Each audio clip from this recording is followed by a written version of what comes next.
Thank you, Brenda, and good morning to all. Lively group.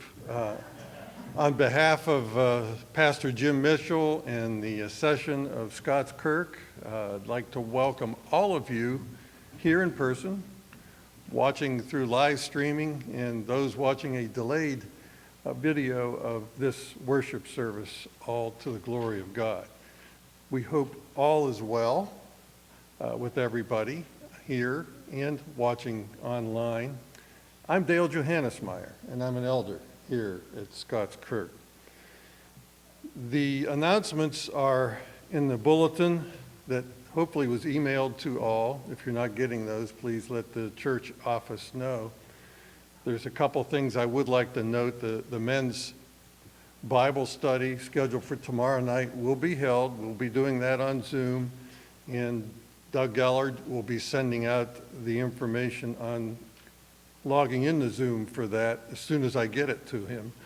And we hope you'll participate. We will go deeper into Isaiah, wringing all the truth we possibly can out of the scripture from the prophet Isaiah.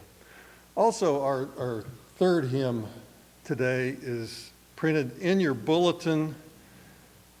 Please, if you want to, take that home with you, which is fine. If you don't want to take it home, just leave it in the back of the chairs and the pews, and that will be inserted into the blue binder with our other hymns.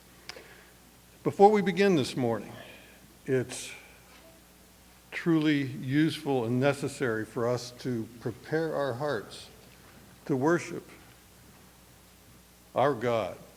We need to clear our minds of the clutter, some of those respectful sins, anxieties, concerns, pridefulness, covetousness, all those things that we bring in with us and have trouble ridding ourselves of. We need to take the time to rid ourselves, our hearts of that before we go and worship the Lord. So please take a few moments to do that.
Our call to worship this morning is from Psalm 111, verse 10. It's very simple and very profound. The fear of the Lord is the beginning of wisdom. All those who practice it have a good understanding. His praise endures forever. Our first hymn, a hymn of God's perfections, is printed in your bulletin, Mighty God, While Angels Bless You. Please stand and sing.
Let us pray.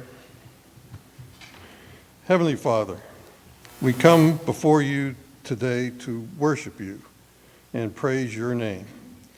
We bow before you, acknowledging you as our Lord and Savior, praising you for your might, your sovereignty, your power, your strength, your justice, your love, your mercy, and especially for your boundless grace. We are undeserving, Lord. We stand in awe of you.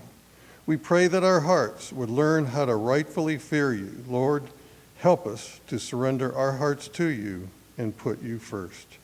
We ask these things in the name of our glorious Savior, Jesus Christ, who taught his disciples to pray, saying, Our Father, who art in heaven, hallowed be thy name. Thy kingdom come, thy will be done, on earth as it is in heaven. Give us this day our daily bread, and forgive us our debts as we forgive our debtors. And lead us not into temptation, but deliver us from evil. For thine is the kingdom, and the power, and the glory forever. Amen. Our confession of faith this morning is from the Westminster Shorter Catechism, question 4. I will ask the question and we will give the response together.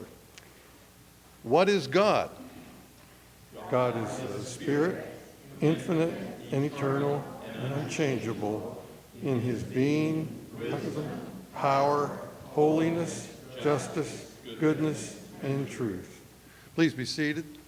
It's time for our children's sermon. Elder Joel Reed will lead that.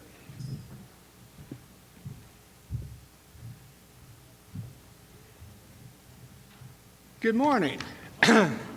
So this week, Pastor Mitchell is beginning a series on Proverbs. And Proverbs is part of what we call the wisdom literature in the Bible. Now, wisdom, being wise, and being smart are two different things. There are people who know everything about everything. And you can ask them a question and they know immediately, this is this, They can do chemistry, math, history, but they may not make the best decisions. And making a good decision is what it is to be wise. And that's why you'll hear Pastor Mitchell say, the beginning of wisdom is the knowledge of God. Because it's only through God that we have the ability to make the good decisions that it takes to be wise. Let's pray. Dear Heavenly Father, we thank you that you have given us your word and that you do teach us how we can make good decisions and be wise in the way we live our lives. In Jesus' name we pray. Amen.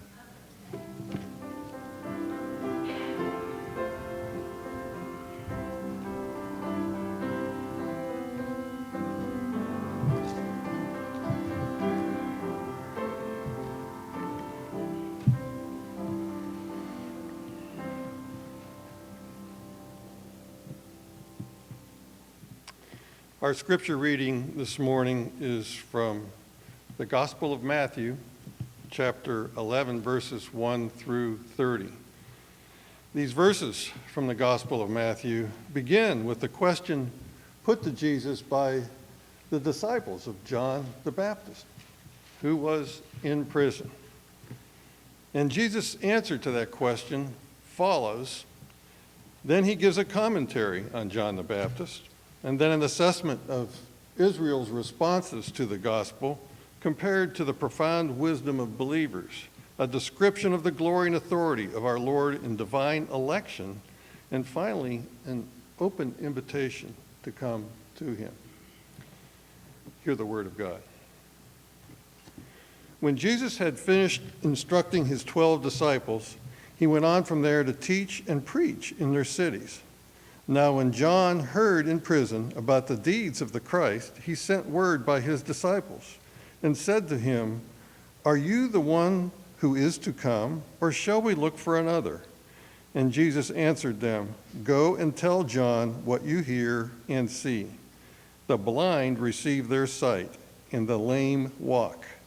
Lepers are cleansed, and the deaf hear, and the dead are raised up, and the poor have good news preached to them. And blessed is the one who is not offended by me." As they went away, Jesus began to speak to the crowds concerning John. "What did you go out into the wilderness to see? A reed shaken by the wind? What then did you go out to see? A man dressed in soft clothing? Behold, those who wear soft clothing are in kings' houses. What then did you go out to see? A prophet? Yes, I tell you, and more than a prophet. This is he of whom it is written, 'Behold, I send my messenger before your face, who will prepare your way before you.' Truly, I say to you, among those born of women, there has arisen no one greater than John the Baptist. Yet the one who is least in the kingdom of heaven is greater than he. From the days of John the Baptist until now, the kingdom of heaven has suffered violence, and the violent take it by force. For all the prophets and the law prophesied until John. And if you are willing to accept it, he is Elijah, who is to come. He who has ears to hear, let him hear. But to what shall I compare this generation? It is like children sitting in the marketplaces and calling to their playmates. We played the flute for you, and you did not dance. We sang a dirge, and you did not mourn. For John came neither eating nor drinking, and they say he has a demon. The Son of Man came eating and drinking, and they say, look at him, a glutton and a drunkard, a friend of tax collectors and sinners.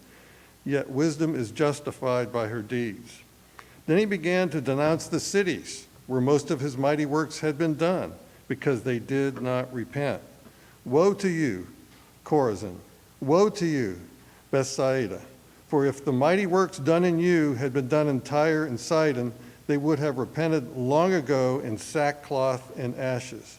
But I tell you, it will be more bearable on the day of judgment for Tyre and Sidon than for you. And you, Capernaum, will you be exalted in heaven? You will be brought down to Hades. For if the mighty works done in you had been done in Sodom, it would have remained until this day. But I tell you that it will be more tolerable on the day of judgment for the land of Sodom than for you." At that time, Jesus declared, "I thank you, Father, Lord of heaven and earth, that you have hidden these things from the wise and understanding and revealed them to the little children. Yes, Father, for such was your gracious will. All things have been handed over to me by my Father, and no one knows the Son except the Father, and no one knows the Father except the Son, and anyone to whom the Son chooses to reveal him. Come to me, all who labor and are heavy laden, and I will give you rest. Take my yoke upon you and learn from me, for I am gentle and lowly in heart, and you will find rest for your souls, for my yoke is easy and my burden is light." The grass withers, the flower fades, but the word of our God shall stand forever. Amen.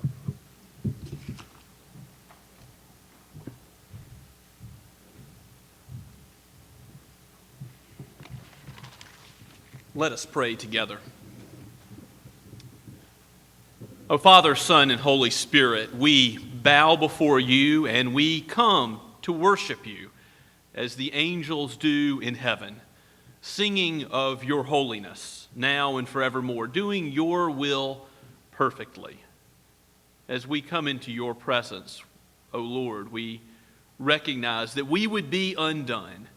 Woe to us if we come in our own deeds, in our own goodness, in our own righteousness. We come before you as your children, dressed in the righteousness of Christ, not having any righteousness in ourselves, but by faith in the Son of God, knowing that there is forgiveness, that sin is cast as far as the east is from the west, and we rejoice in that, and we give you thanksgiving for that. And, oh God, we come with grateful hearts because we know that you abide with your people, that you will never leave us or forsake us.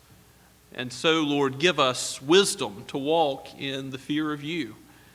Help us as we open your word apply it to our lives, that we might trust in you with our whole heart, that we would not be hearers only, but doers of your word, that we might live all of life from the perspective of Scripture. We pray, Father, that you would bless us as we study your word today and throughout the week, as Bible studies are held, as the men and the women are looking forward to getting back together again. Bless our session as decisions are made concerning other things in the church being done in person. Help us, Lord, to have wisdom. Help us, Father, as a denomination, as we look forward to the meeting of Synod in October, if it be your will, have that be glorifying to you and give us safety in corporate worship today and also as a denomination as we meet. Father, we pray for your flock, for all of your sheep. We ask that you would give us, not only at Scots Kirk, but in every Bible-believing, Christ-honoring church, a refreshment from your word today. We have no more essential need than our spiritual health, which comes from knowing you. O Lord Jesus, you are the vine, we are the branches. Without you, we can do nothing. So help your people, we pray. Around the world, we pray for every nation, tongue, and tribe, that you would bless your people by your word and your presence in worship. We think of the Goodmans in Wales, the Whitties in Spain, the Van Dalens in Lithuania.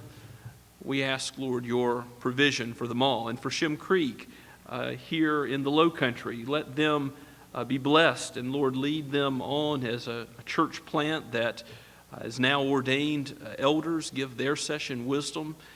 Guide them forward in their days ahead to glorify you in all that they do. Father, we pray for those who are in the medical field and for those who are working in other high-risk situations. We pray that you would give them safety and allow them to aid others. Lord, we pray that you would be a blessing to those who are mourning now, that in their grief you would bring comfort. Father, that you would aid those who are sick and those who are ill amongst us.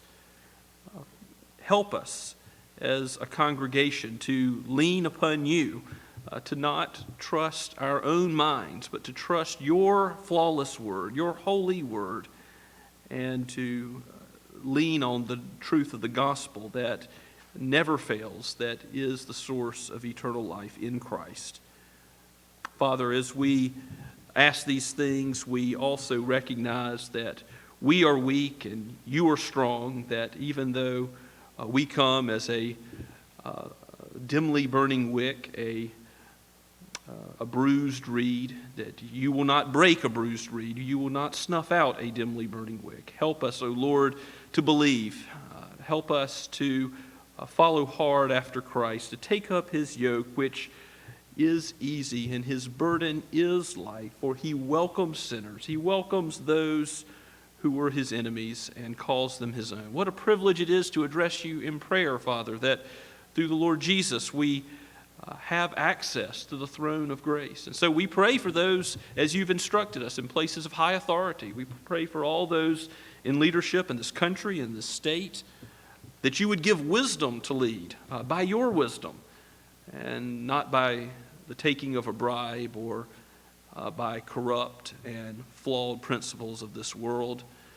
Oh Lord, we pray that you would end the slaughter of abortion in our day, that we would see it with our own eyes, that it would be something held by all of society and all of the world to be as reprehensible as slavery is seen today. Oh Father, we pray for those who are still in child slavery and sex trafficking in this world today. We know that still is a serious concern, and it is before your face. You are the Lord who watches all of our steps, and we pray, Father, for an end to this injustice, that there would be equity, that there would be righteousness in the land. We ask all these things for the grandeur of your name, for you are holy, holy, holy. You alone, O God, are all wise. And so we call upon you as the one who must do right. Oh, come quickly, Lord Jesus, come. For we pray all these things in your holy name. Amen. As we continue to worship this morning, let's stand and sing together. Hear this, all earth's nations, printed for you in the bulletin.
Please remain standing and let us pray together once again. Our Father in heaven, you are the source of all material blessings, of all wealth of our roles and our jobs, and the provision that you have given to us is stewarded to us for a time. May we rejoice in your work, in your church, for your glory.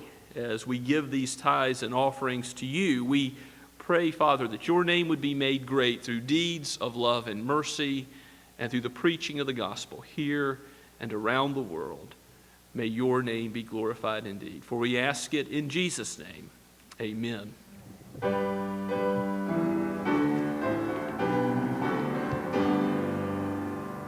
Praise God from whom all blessings flow. Praise him, all creatures here below. Praise him, all of the Holy Ghost.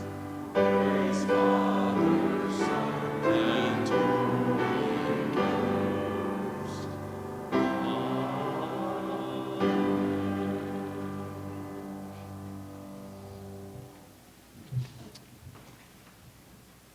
Please take your copy of God's Word and open to Proverbs, the first chapter. just about in the middle of the Bible. Looking forward to this series in a world where everything seems strange and we have a tendency to be disconnected from reality. This is a dose of reality, wisdom from God. You might think about how the Proverbs relate to daily life and all the practical sayings that we'll get into. And yet, the book begins with an exhortation to consider what wisdom is and to pursue it. In fact, in the first 9 chapters, we'll spend some time in this lecture from a father to a son that we ought to get wisdom, and it applies to every one of us as believers. So we'll look this morning just at the first 7 verses in Proverbs chapter 1. This is penned by King Solomon, the man who asked for wisdom. You can read about that in 1 Kings 3. He didn't ask for wealth or honor or fame, but he asked God for wisdom. And God, the source of all wisdom, gave it to him generously. So it is from the human author Solomon, but it is ultimately by God's Holy Spirit given for us today. So let us hear God's word. Proverbs chapter 1. The Proverbs of Solomon, son of David, king of Israel, to know wisdom and instruction, to understand words of insight, to receive instruction in wise dealing, in righteousness, justice, and equity, to give prudence to the simple, knowledge and discretion to the youth. Let the wise hear and increase in learning, and the one who understands obtain guidance. To understand a proverb and a saying, the words of the wise and their riddles. The fear of the Lord is the beginning of knowledge. Fools despise wisdom and instruction. Let's pray together. O Lord Jesus, you are the wisdom of God. You alone are the one that can transform our hearts so that we would not go the way of the fool, that we would not be morally simple, but that we would walk in wisdom. O Spirit, it is your task to open our minds to comprehend what is spiritually discerned in your word. And so as you have written it, as you have guided the hand of Solomon and others, help us, Father, to hear your word, and by hearing it, to have our hearts set aflame by it, and for our hands and feet to do it.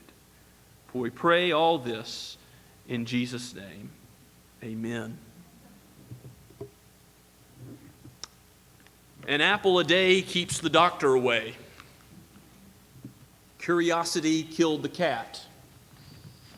A picture is worth 1,000 words. You can probably think of some other English proverbs, statements of perhaps common sense from observation that apply to our world. These proverbs in Scripture, as you think about what happens in chapters 10 to the end, chapter 31, are more pithy sayings in Hebrew parallelism, usually two opposite things or two like things set together. And we'll get to those. We'll get to the proverbs that give us all the dealings of how we should work with our relationships, marriage, finances, our tongue, our speech, alcohol, leadership. There's all sorts of issues of life, practical issues that we get wisdom on.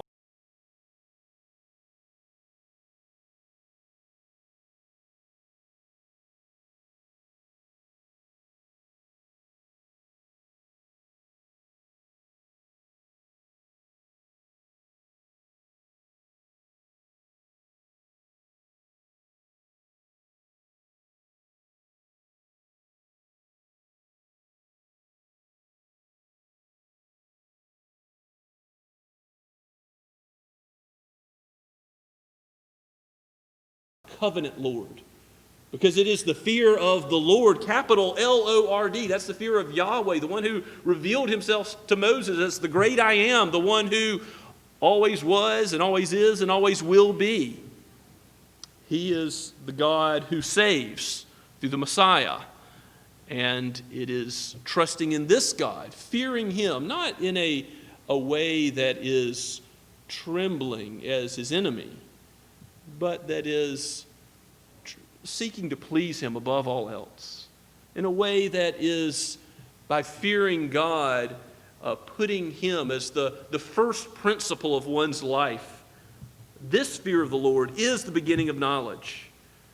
And on the opposite side, we'll see that fools despise wisdom. We'll see this category of the wise and the fool, wisdom and foolishness, wisdom and folly put up against one another again and again and again. And in the first 9 chapters of Proverbs, if you have the time to read through this book, perhaps today or throughout the week, it might take you an hour and a half to read all of Proverbs 1 through 31. But if you read just the first 10 chapters, there's 10 lectures from a father to a son saying, get wisdom. Seek wisdom, pursue wisdom. Don't be led astray to seek after folly and the temporary pleasures of sin. No, my son, again and again, Solomon says, get wisdom. And if you were to think that this is just for a son, you would be mistaken, because you know that Proverbs ends with a famous section in chapter 31 about what the virtuous woman is like, what the virtuous wife is like. And if you'll turn to Proverbs 31, you'll see this theme of the fear of the Lord mentioned at the very end of the book, at the very close of the book, in Proverbs 31, verse 30, the second to last verse. Charm is deceitful, and beauty is vain, but a woman who fears the Lord is to be praised. What makes a godly woman? The fear of the Lord. So, whether we are women or men, boys or girls, this is God's wisdom for us. If you go back to the very first verse and go through each of the verses that we've read together, the book of Solomon, book of Proverbs, is written by Solomon. We've already read in verse 1, the son of David, the king of Israel. There's no doubt who composed most of the Proverbs and perhaps organized the rest. But there are some other authors mentioned. In the very last couple of chapters, in chapter 30 and chapter 31, you see that King Lemuel and Agur are mentioned as well. So there's others that Solomon arranged, other proverbs that are not his own, but that by the Holy Spirit's inspiration are included in this book. And the purpose of the book is stated in verse 2. It's that we would know wisdom and instruction and have words of insight. Now, the word for wisdom in the book of Exodus is used of skillful artists and craftsmen. It's not simply book learning, as Elder Joel has already mentioned to the children. Wisdom is not just having several degrees, because people can be very intelligent and still morally be fools.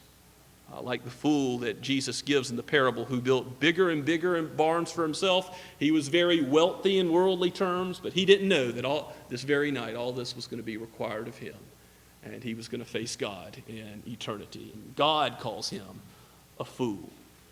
So, to be wise is to live skillfully. It is to live with the knowledge of God applied in your life. Not just heard, not just in one ear and out the other. Do not be hearers of the word, but doers, James calls us to.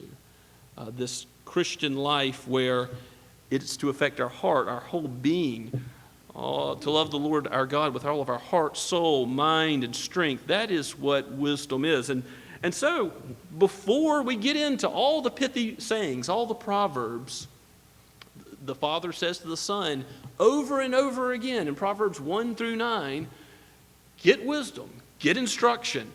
These words that we read in verses 2 and 3 occur again and again and again.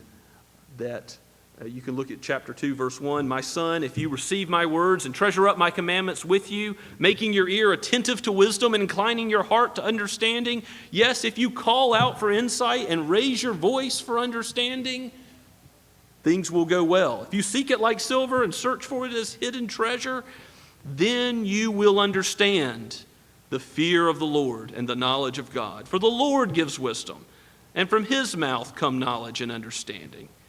He stores up sound wisdom for the upright. He is a shield to those who walk in integrity. And on it goes. If you read through these chapters again and again, the exhortation is get wisdom.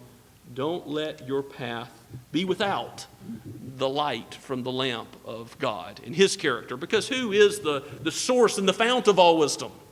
God is all wise. It's from him that all blessings flow. Does any one of you lack wisdom, James says? Let him ask God. We ought to be in prayer for wisdom. We ought to seek wisdom from God's word. And Proverbs is compelling in opening up to us how sin is deceitful, and it will not ultimately satisfy, but wisdom will prove the test of time. Wisdom will, in the end, bear good fruit for those that seek wisdom.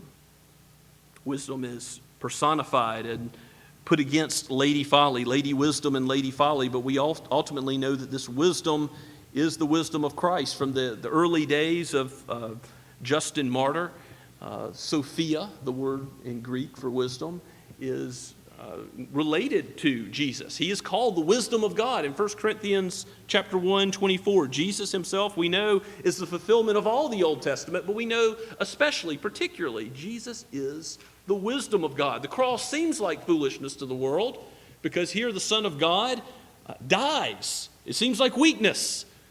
And yet it was that weakness that is wiser than anything that man could come up with. Because that weakness, Jesus dying for our sin, Jesus being the substitute, by his stripes we are healed, by his wounds we are made whole. That substitutionary sacrifice of Christ on the cross is the very wisdom of God. And we also know that the Holy Spirit is the only one that can help us spiritually discern wisdom. There is a Trinitarian aspect to wisdom.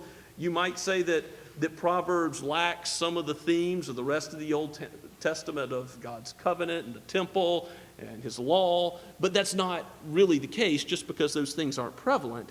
This is the covenant God. This is Yahweh.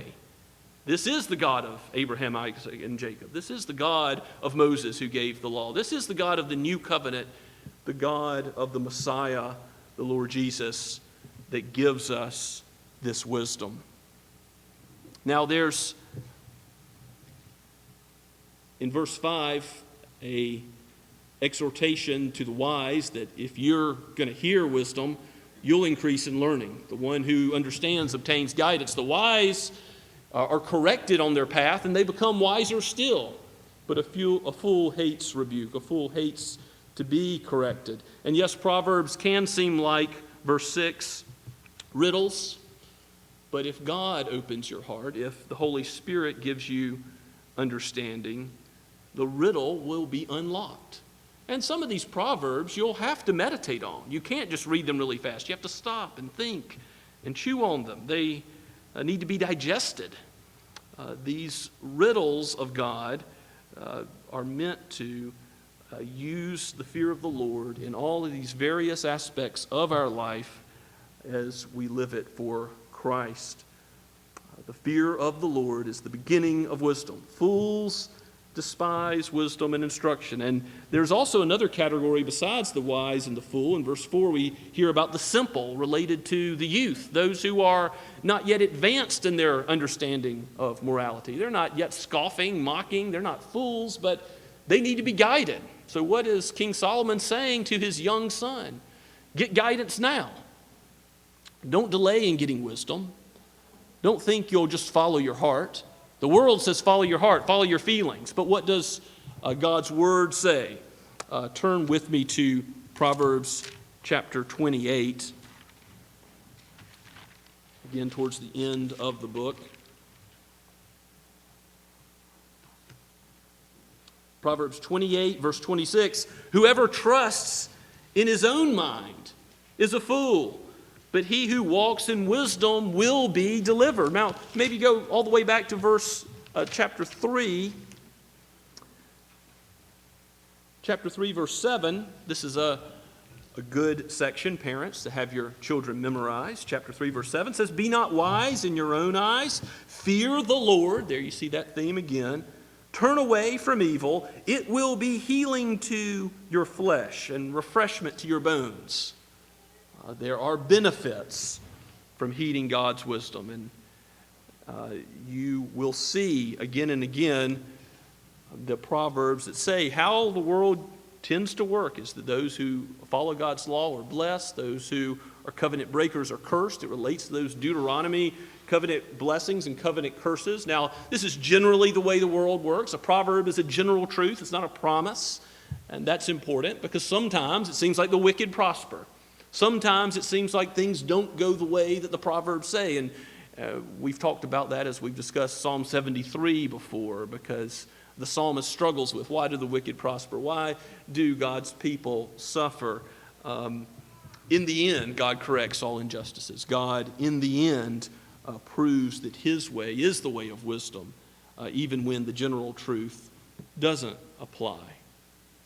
But the wise are blessed by God's wisdom, and when we trust in him, it will be the delight of our soul more and more. We will know God. We will know what he is like. We will know how things are meant to work in his world. We will know how he has designed relationships, finances, a godly marriage, raising children.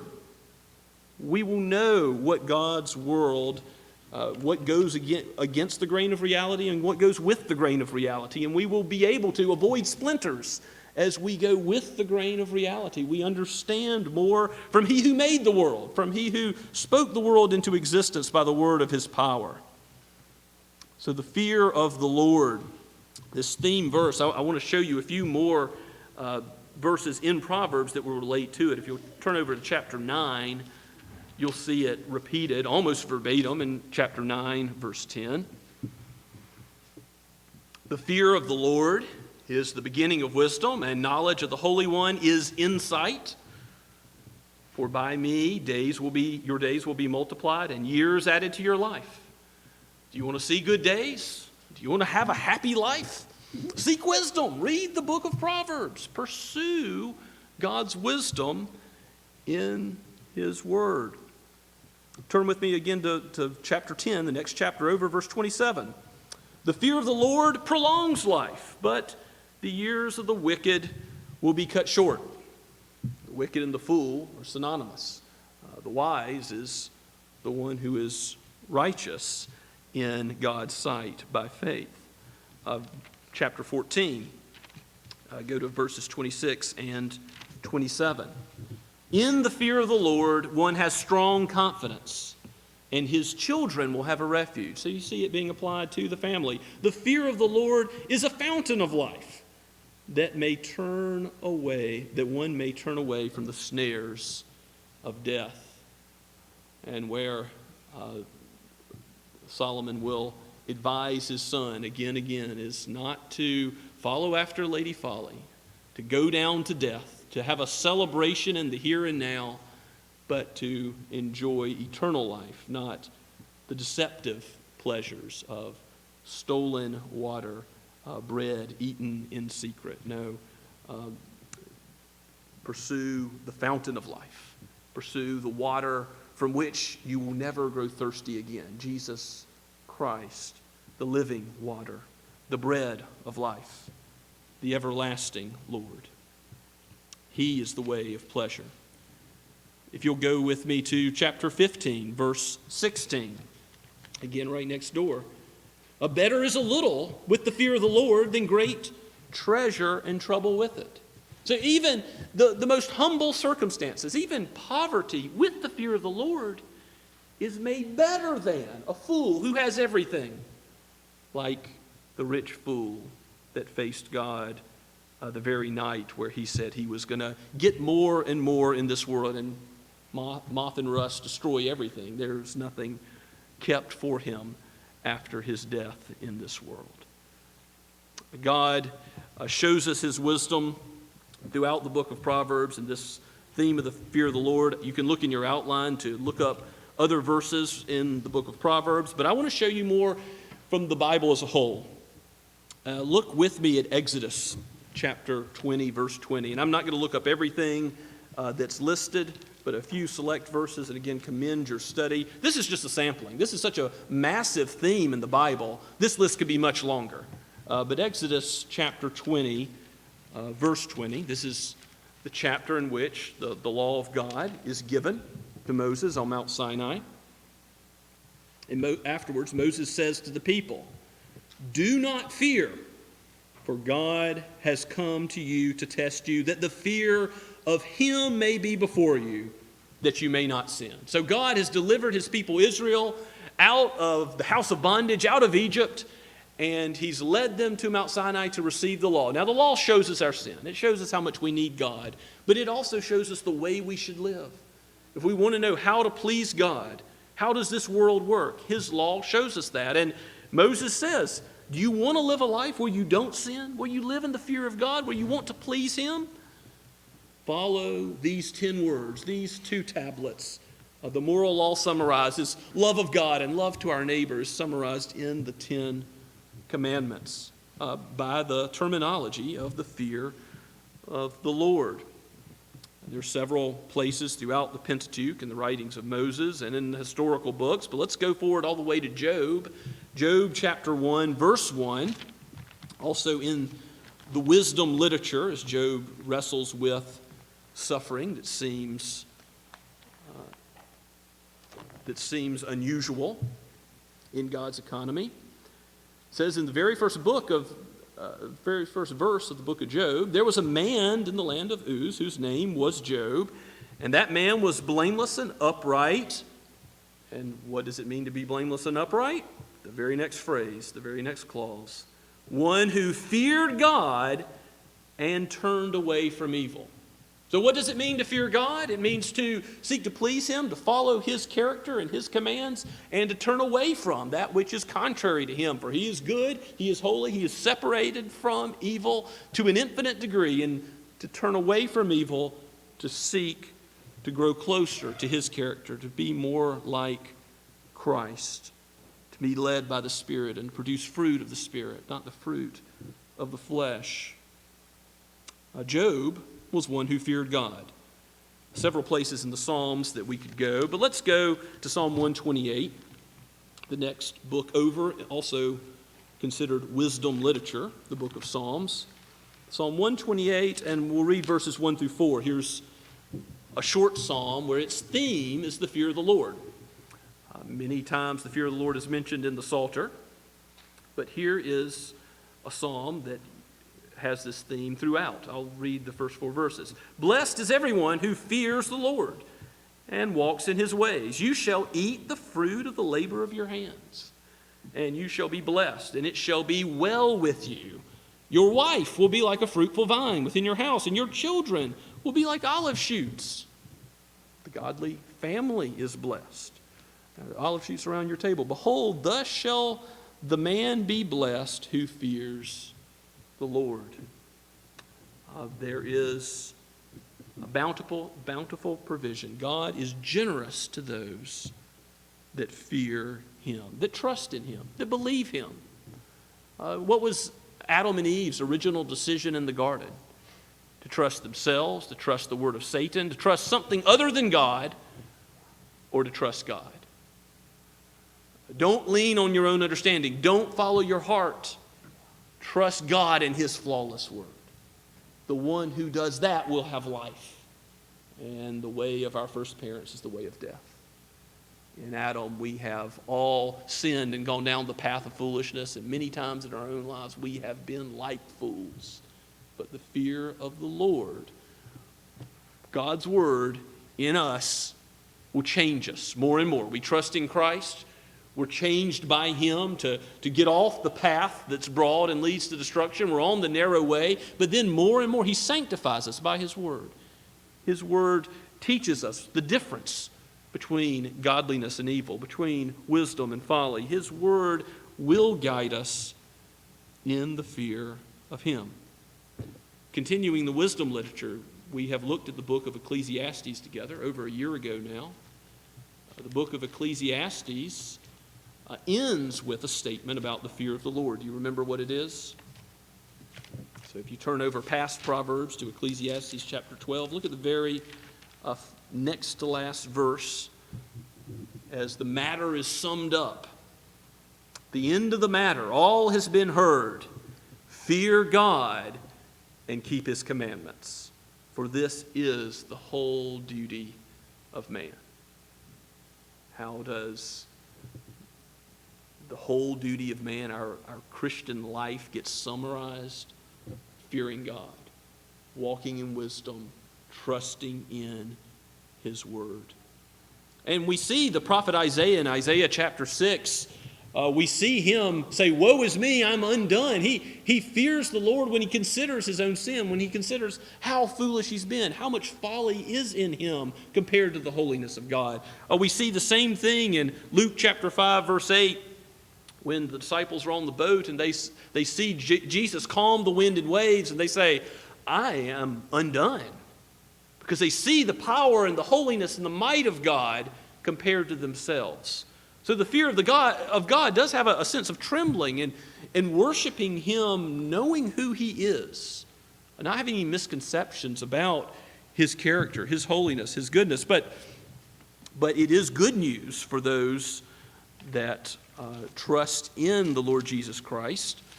He is the friend of tax collectors and sinners, as we read earlier in Matthew 11. Wisdom is proved by her children. Luke 12, verse 5 is another section of the Gospels that I think we should read related to the fear of the Lord. I'll start at verse 4. Gospel of Luke, chapter 12, verse 4. "I tell you, my friends, do not fear those who kill the body and after that have nothing more that they can do."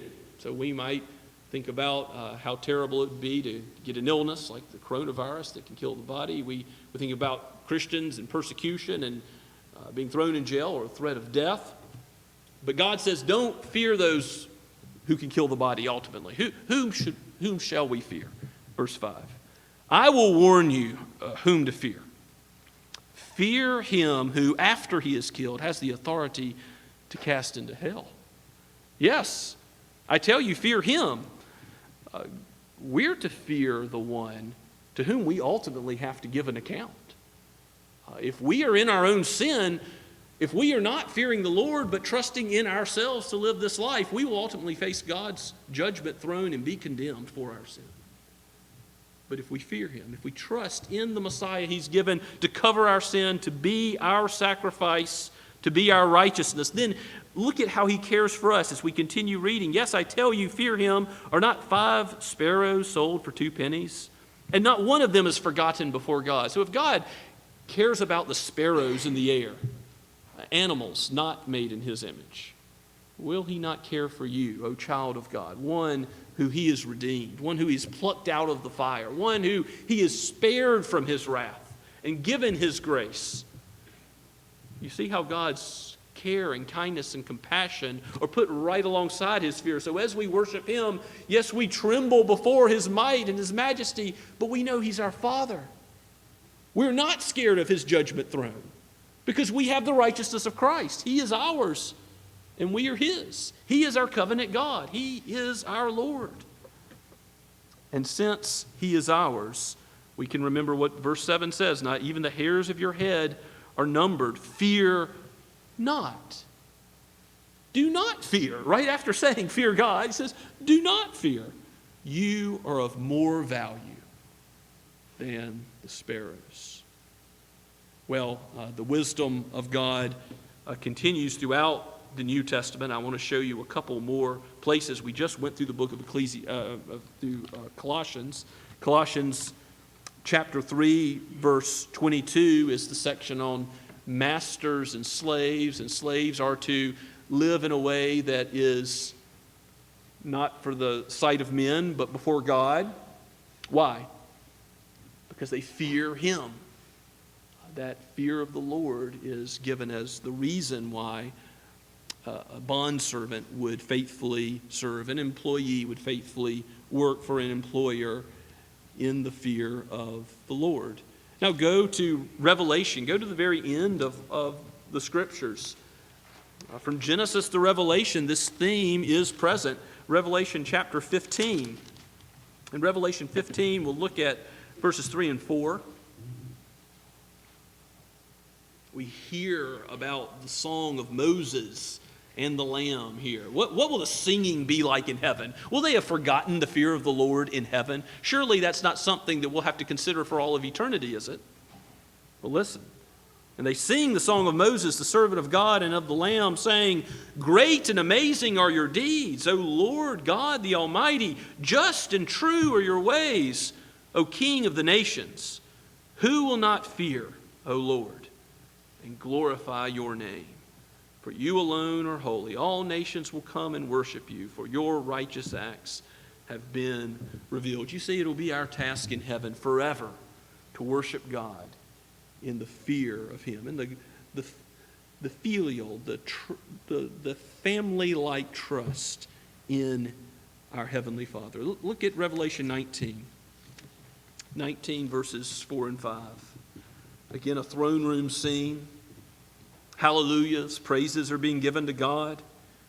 And it says in verse 4, "And the 24 elders and the 4 living creatures fell down and worshiped God who was seated on the throne, saying, Amen, hallelujah. And from the throne came a voice saying, Praise our God, all you His servants, all you who fear Him, great and small." What will God's servants be doing for all of eternity? Whether we are great, whether we are small, whether we are an angelic being or a human being saved by His grace, we'll be fearing the Lord and worshiping Him in that fear. Now, the fear of the Lord is the beginning of wisdom, Proverbs says in 1:7. But I don't want you to think that that means, well, we need to start with wisdom, but then we sort of forget about it and move on. Because it's like the alphabet is to reading a great book. You don't necessarily think about the ABCs all the time, but you're always using them.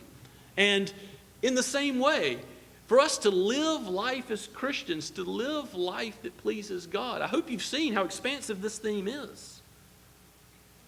We have to have this fear of the Lord as the perpetual presupposition, the always present underpinning of our life. And so that's why it's so valuable to be in the book of Proverbs. I've known some Bible reading plans that will keep you in the book of Proverbs, constantly going back there every day of every month, because there's 31 chapters in Proverbs. There happen to be up to 31 days per year, to be constantly looking to the wisdom of God in all the various aspects of our life that He addresses. It's something that we will benefit from, whether we're parents, whether we're raising children, whether we are husband and wife, whether we are thinking about what it means to lead in Christ's church, whether we are thinking about God's world and money, laziness, work, all of the basic things of life, the use of our tongues, our own speech, are addressed in this book of wisdom. And yes, how kings should rule. Yes, the godly wife. Let the fear of the Lord be our theme as we look through this scripture together. Let's pray. Father, we thank you for being the God that you are, the source of all good. And we realize that we lack much understanding. The world, our own flesh, the evil one, convince us of things that aren't true. Connect us to your word. Let it indwell us and change us and make us more like Christ, the wisdom of God, that we would fear you. Fear no man, but we would reverently, with awe, worship you in all that we do, all of our days, for your glory. For we ask it in Jesus' name. Amen. Now, as we sing the closing hymn, do note in your bulletin that Jen Gellert is going to help lead us in the first verse, since it's an unfamiliar hymn, and then we'll join as a congregation in verses 2 and 3. And this is printed with the music, I believe, in your bulletin. Let's stand as we sing once we get to verse 2.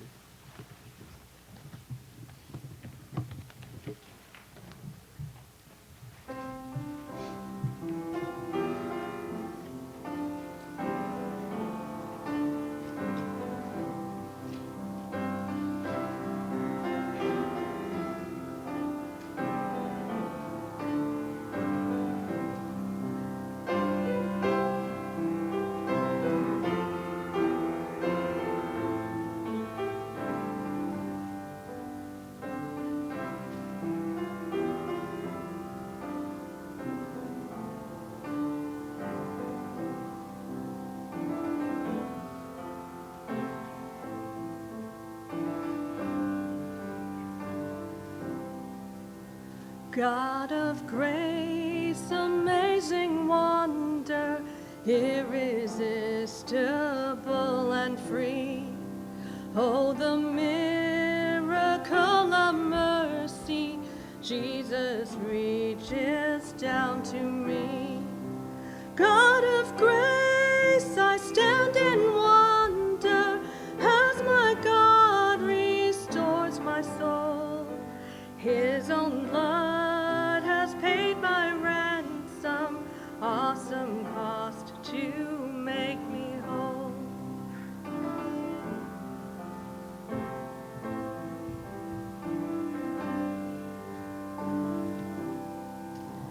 God of grace, who loved and knew me long before the world began, sent my Savior down from heaven, perfect God and perfect man.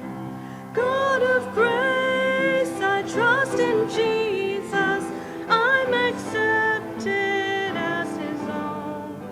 Every day new grace sustains me as I lean on him alone.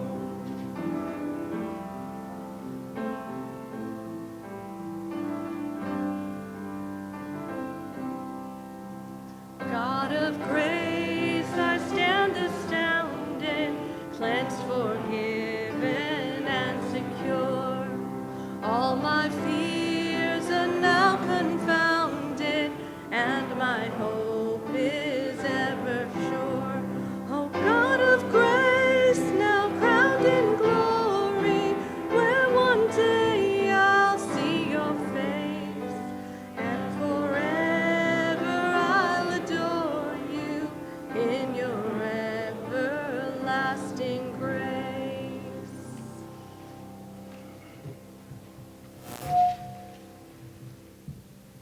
Now receive the blessing of God.